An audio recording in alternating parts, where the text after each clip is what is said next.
Hello mga Topilots! So, some of you are requesting that I should make another a day in a life of a pilot. So, this is it. Tomorrow we will have our flight going to Lagindingan. It's already 8:30 in the evening. I'm preparing my uniform. I have to wake up at around 2 a.m. because my flight is at 3:30 in the morning. Kailangan ako lahat ang nagpe-prepare. Dapat marunong ka mamalansya, marunong ka maglaba. So ngayon, prepare muna natin yung uniform ko.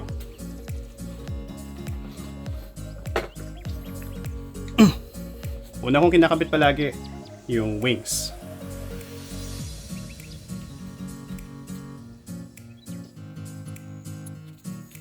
Then this pin is unique to our company. It's the Philippine flag. And then the Cebu Pacific, it says there 5. I don't know if you can see it. 5. That means that I'm at least 5 years. Binibigay nila to kapag naka 5 years ka na sa company. And of course, the bars, epaulette. 4 bars for captain.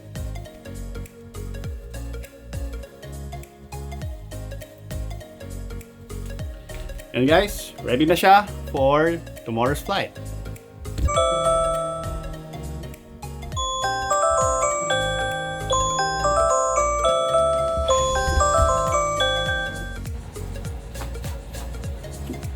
It's now 2:45 a.m. We woke up at 2:20. I have to go to the office because our reporting time is 3:35 in the morning to be exact. The departure time is at 4:40, 45. So tara, para hindi tayo malate.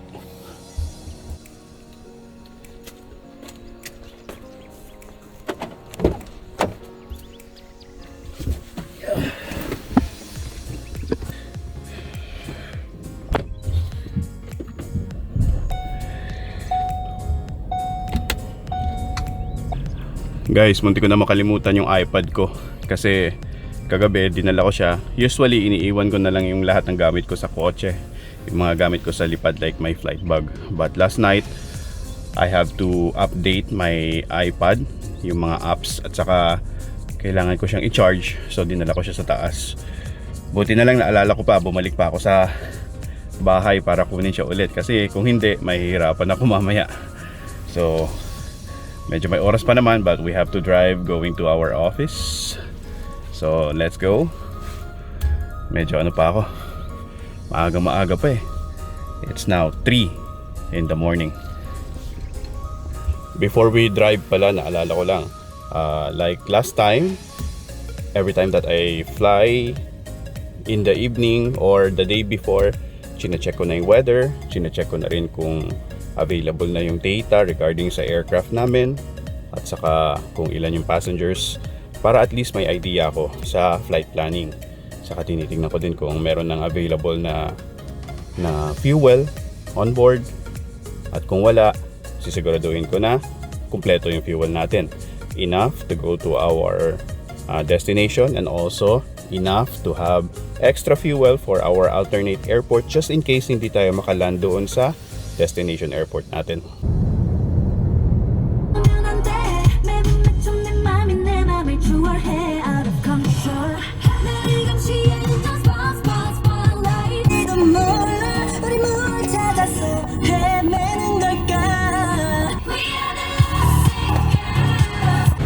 Hi guys, I'm flying today with Captain Dennis Ruiz.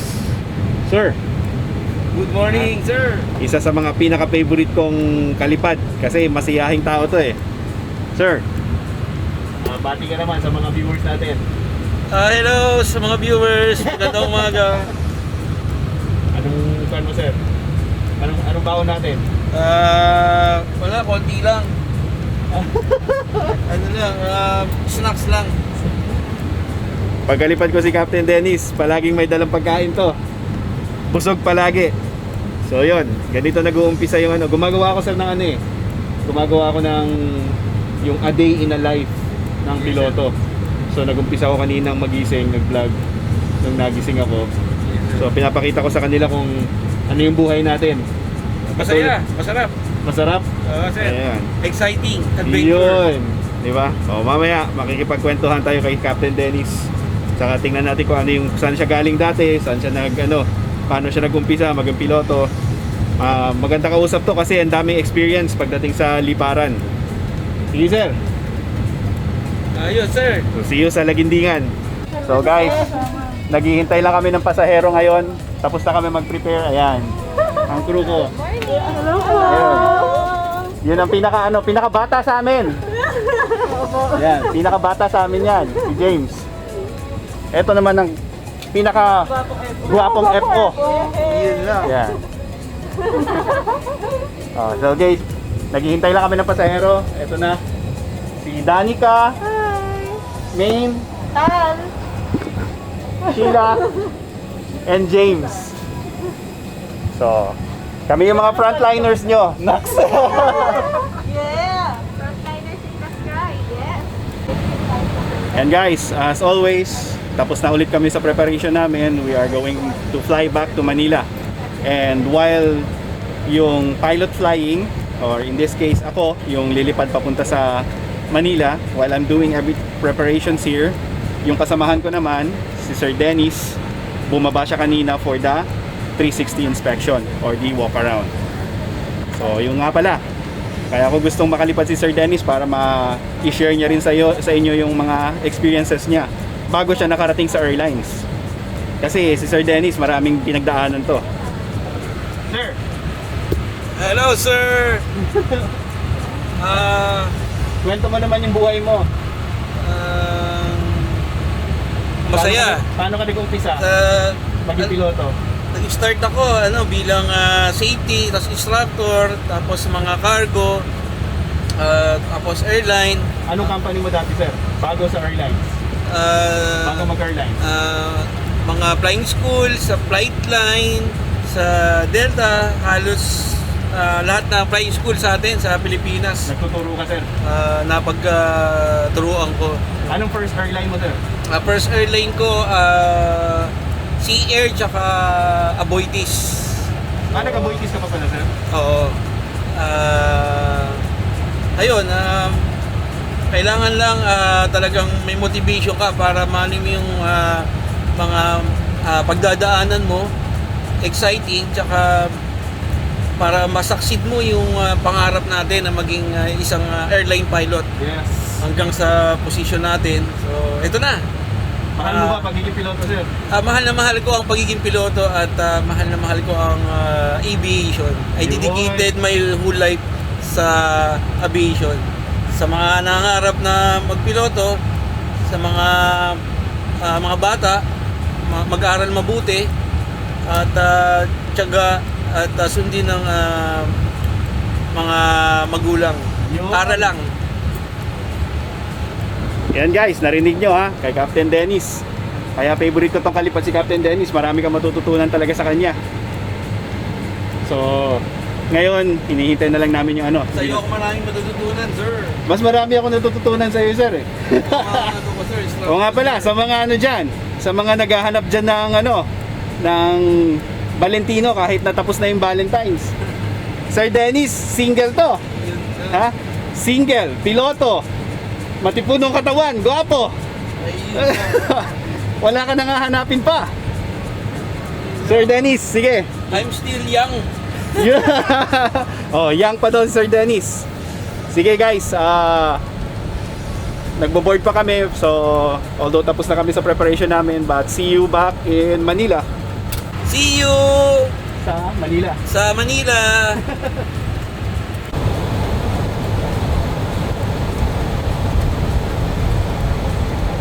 Sinabi ko pa. Ready na kaming lahat. Sige po. Bye-bye. Ito yung ramp agent namin. Siya yung in charge sa pagbo-board ng mga pasahero, sa pagbigay sa amin ng load sheet. Yan. Ano pangalan mo, ate? Jessa po. Jessa. Oh, yan si Jessa. Morning po. Okay. You can close doors. 5-8. Thank you po. Okay. Guys, nakabalik na kami ng Manila. Dito na tayo sa Bay 118 ng Terminal 3. Ayan, tapos na kami. Tapos na namin lahat ng checklist. Sir Dennis, maraming salamat. Maraming salamat sir sa ulitin sir. Marami akong natutunan sa iyo sir. Gusto ko ikaw ang lagi kong kalipad sir. Mabuhay tayo sir. Anong mapapayo mo sa mga gustong sumama sa atin dito, maging piloto? Ano lang, tiyaga lang. Keep on maintaining lang yung ano natin, yung pag-aaral natin. Marireach din natin yung dream natin. Yun. Huwag mawala ng pag-asa. Lahat yan malulusot na natin at mapagdadaanan natin. Dumaan ka rin ba sa ano sir? Sa trials, pagsubok? Napakadami. So ano lang yan, bahagi lang siya. Para ngayon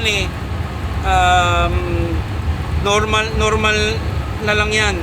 Ang importante, buhay. So kailangan ingat. So aral, ingat.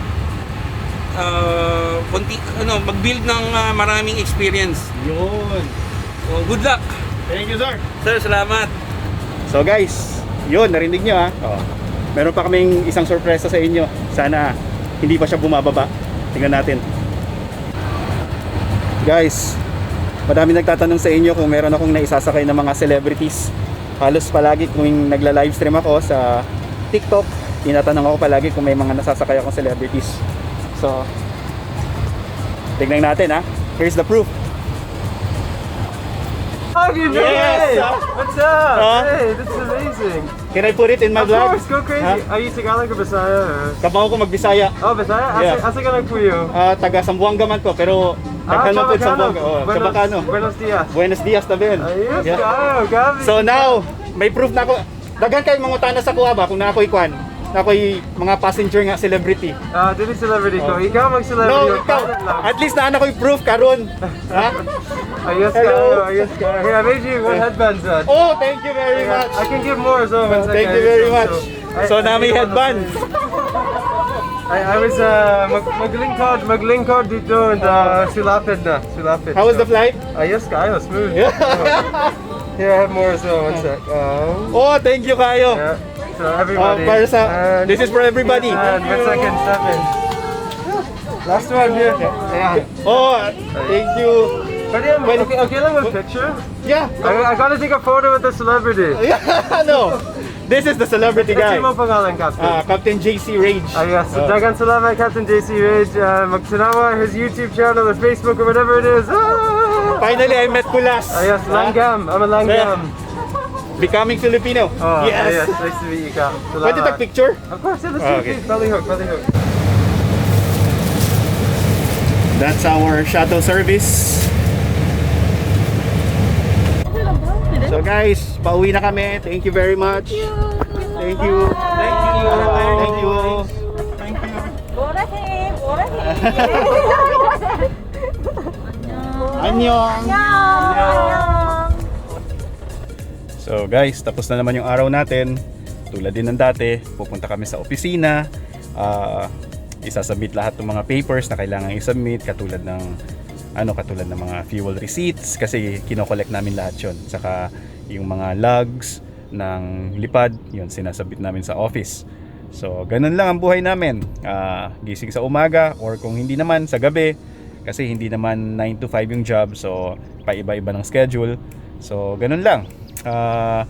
Lipad, yung lipad natin ngayon is bale 2 legs lang. Pero before the pandemic, usually kapag domestic flight ang lipad namin, 4 legs, ibig sabihin 4 na beses kaming magte-take off and landing. So kunwari take off kami ng Manila going to Cebu, then Cebu Manila, and then take off na naman Manila to Zamboanga, Zamboanga Manila ngayon. Pero ngayon 2 legs lang.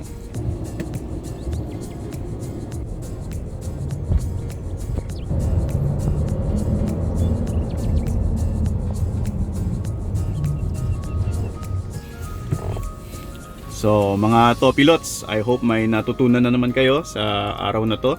I hope you enjoyed the video, and this is the typical day for us, except of course for meeting celebrities, kasi hindi naman araw-araw may celebrity na pasahero. Nagkataon lang na sabi ko, okay, magvo-vlog ako ulit ng a day in a life, kasi maraming nagre-request para naman daw parang updated. So ganun ngayon yung sa pandemic, hindi kami nakakalipad ng masyadong madami.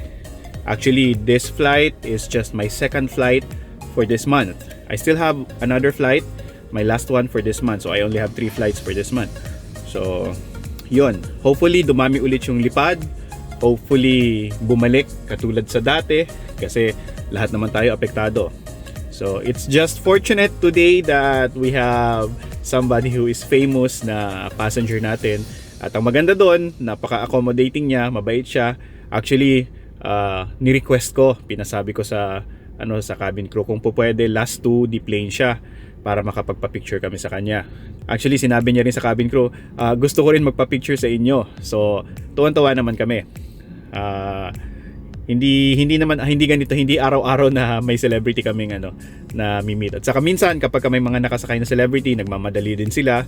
So, yun, swerte tayo dahil in-accommodate tayo ni Kulas. Thank you very much, Kulas, for granting our request.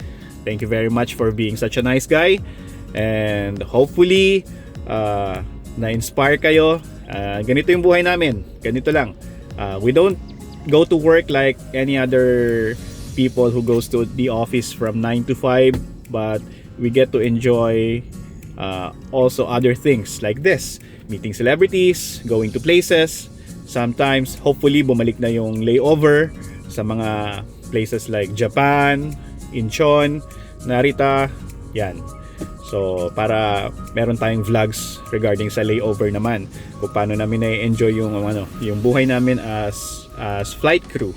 O nga pala, narinig niyo yung sinabi ni Sir Dennis. So si Sir Dennis, marami na siyang experience kasi marami na siyang airlines na napuntahan.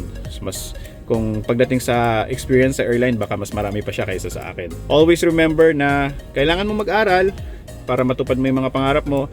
Kailangan mong magsumikap. There will be some trials along the way, pero lahat naman tayo dumadaan doon. So, get up again. If you failed, get up again, then try again, di ba? Dust yourself off and try again. Sabi nga sa kanta. So, sige guys, thank you very much. Until our next video, don't forget to like, subscribe, and comment on this video. I always forget to say that. It will help me a lot. So comment, like, and subscribe to my YouTube channel. Also, you can also find me on TikTok. Sometimes I go live on TikTok. I usually go live on TikTok more than I go live here on YouTube. So, yun. Until next time, bye!